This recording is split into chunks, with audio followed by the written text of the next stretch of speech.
All right. Greg Russell, NBC Detroit. Craig, how are you? Good. How you doing, Mr. Russell? Doing well. Good to see you, sir. Yeah, and you likewise. And enjoyed this movie so much. We watched it as a family. Nice. And my 6-year-old grandson danced around, especially doing all the musical parts and enjoyed. But the most biggest achievement that you guys did, you got my 11-year-old grandson's head out of this for an hour and 40 minutes. Congratulations to you. I'm glad Right? to hear that. That makes me happy. And I know also what had make you happy is, all of us growing up watching cartoons and things like that, always thought probably, man, I'd love to be in an animated feature.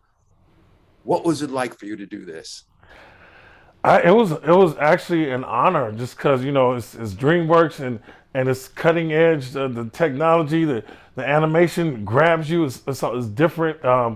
It's new. And it was a blast. I mean, that cast, but the fun was really in making it, and because we got the director who's funny and smart, and then a producer funny and smart, and so we were all just improvising, and they would I would get their lines, I would throw out lines, they would add on. It was a blast to make.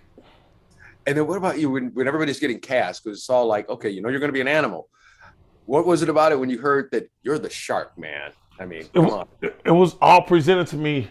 Like I went to DreamWorks and they were like, okay, this is what we're doing. This is we would like you to be Mr. Shark. They showed me, the kids series. They showed me what the shark looks like on screen and who the cast was, and I was like, what? You had me at DreamWorks. Thank you. So yeah, it was pretty dope.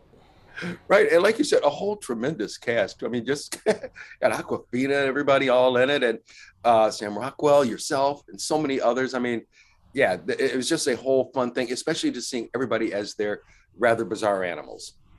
Yeah, and I think my favorite has to be Anthony Ramos playing the Piranha. He had me in stitches pretty much. As the whole cast, it was just it was super dope. People have likened it to Tarantino for kids. Yeah, yeah, okay, that's, yeah. that's not a bad description, right? No, not at all. Not at all. And also a good message too, because it's kind of like all the bad guys got together because of the reputations that their animals had to the public. And so it's kind of like we had no Tell- choice. Yeah, yeah, they were forced into a situation, but there's the underlying, don't judge a book by its cover. Mm-hmm. Yep. I mean, something that, adults and everybody else needs to understand, right? Just everybody be happy with each other. Now, this seems like it could be like a nice little fun series. Anything about maybe a second one? Your mouth to God's ears, my friend. They call me for number two. I'll be there. That'd be great. I know all your friends and family in Chicago are going to love this too. Right on. Yeah, yeah. I'm looking forward to everybody checking it out, man. It's animation. It's probably 2 or 3 years we've been working on this. So and you can get it in the theaters, which is Right. beautiful because we did it during pandemic. All my stuff was over Zoom. I was in a booth at DreamWorks, but they were directing me from Zoom. Wow. Wow. Well, like I said, hopefully things will get back to, something better. But Craig, always a pleasure seeing you, sir. Thank you so much for your time. Thank you for this movie. Really enjoyed. And also just have to say thank you also for your very funny commercials that are always running.